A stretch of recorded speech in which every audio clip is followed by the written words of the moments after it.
قربانی واجب ہے یا سنت، قربانی واجب ہے یا سنت، اور اس کا حکم قرآن مجید کی کون سی صورت میں آیا ہے؟ فَكُلُوا مِنْهَا وَأَطْعِمُوا الْبَائِسَ الْفَقِيرَ، قرآن میں یہاں بھی آیا ہے، اور قرآن میں یہاں بھی آیا لَن يَنَالَ اللَّهَ لُحُومُهَا وَلَا دِمَاؤُهَا وَلَكِنْ يَنَالُهُ التَّقْوَىٰ مِنْكُمْ، ان جانوروں کا خون اور ان کا گوشت اللہ تک نہیں پہنچتا، تمہارا تقویٰ پہنچتا ہے۔ تو اس طرح کی بہت ساری آیات ہیں، اور احادیث میں تو بہت ہی زیادہ احادیث ہیں۔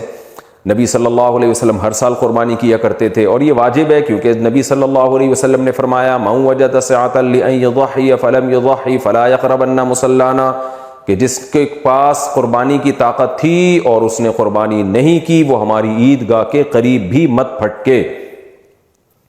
اس لیے خوش دلی کے ساتھ قربانی کرنی چاہیے۔ قربانی کا فلسفہ کیا ہے؟ قربانی ہم حضرت ابراہیم علیہ السلام کی سنت میں مناتے ہیں یا نبی کریم صلی اللہ علیہ وسلم کی سنت میں؟ اور قربانی کا فلسفہ کیا ہے؟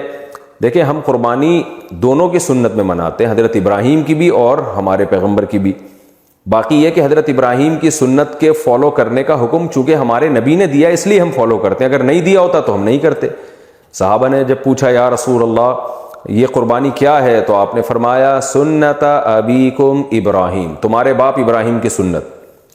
تو پچھلے انبیاء کی وہ سنتیں جن کا ہمارے نبی نے ہمیں حکم دیا ہو، وہ ہمیں بھی حکم ہے کہ ہم اس کو فالو کریں، اگر ہمیں اس سے منع کیا ہوتا پھر ہم فالو نہ کرتے۔ باقی اس کا فلسفہ کیا ہے؟ فلسفہ وہی ہے، جب نبی نے بتا دیا کہ بھئی یہ تمہارے باپ ابراہیم کی سنت ہے، تو جو فلسفہ ابراہیم علیہ السلام کا تھا وہی ہمارا ہے۔ ابراہیم علیہ السلام کو اللہ نے حکم دیا بیٹا ذبح کرو، اس کی کوئی لاجک نہیں بنتی بیٹا ذبح کرنے کی، لیکن ابراہیم علیہ السلام نے کہا اللہ کا حکم ہے، تو اللہ کے حکم کے آگے لاجک نہیں چلے گی، جب وہ کہہ دے کر دو ذبح تو میں بھی کر دوں گا۔ تو ابراہیم علیہ السلام نے بھی بیٹا ذبح کرنے کے لیے لٹایا، پھر اللہ نے اس کے بدلے میں جانور دے دیا۔ تو ہمیں بھی یہی فلسفہ ہے کہ جب اللہ کا حکم ہمارے سامنے آئے تو اللہ ہمیں حکم دیتا ہے جانوروں کو کاٹو اور خود بھی کھاؤ، لوگوں کو بھی کھلاؤ۔ تو اب اس پہ لبرل طبقہ چیختا ہے ہائے اتنے جانور دنیا سے چلے گئے، ان معصوم جانوروں کا کیا قصور ہے؟ تو ہم وہی جواب دیں گے جو ابراہیم علیہ السلام نے شیطان کو جواب دیا تھا۔ شیطان بہکا رہا تھا نا کہ کیوں اپنے معصوم بچے کو کاٹ رہے ہو، کیوں کر رہے ہو؟ تو حضرت ابراہیم نے کنکریاں ماری شیطان کی طرف۔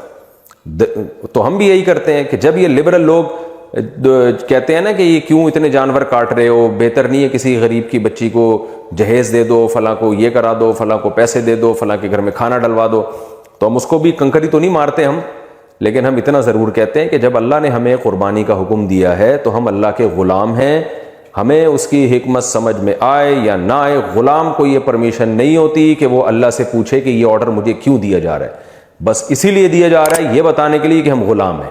تو ہم اپنا غلام ہونا ثابت کرنے کے لیے جانوروں کو قربان کرتے ہیں، یہ بتانے کے لیے کہ یہ جانور بھی اللہ نے پیدا کیے اور ہمیں بھی اللہ نے پیدا کیا، جب وہ ہمیں حکم دے گا کہ ان کو کاٹو میرے نام پہ تو ہم کاٹ دیں گے۔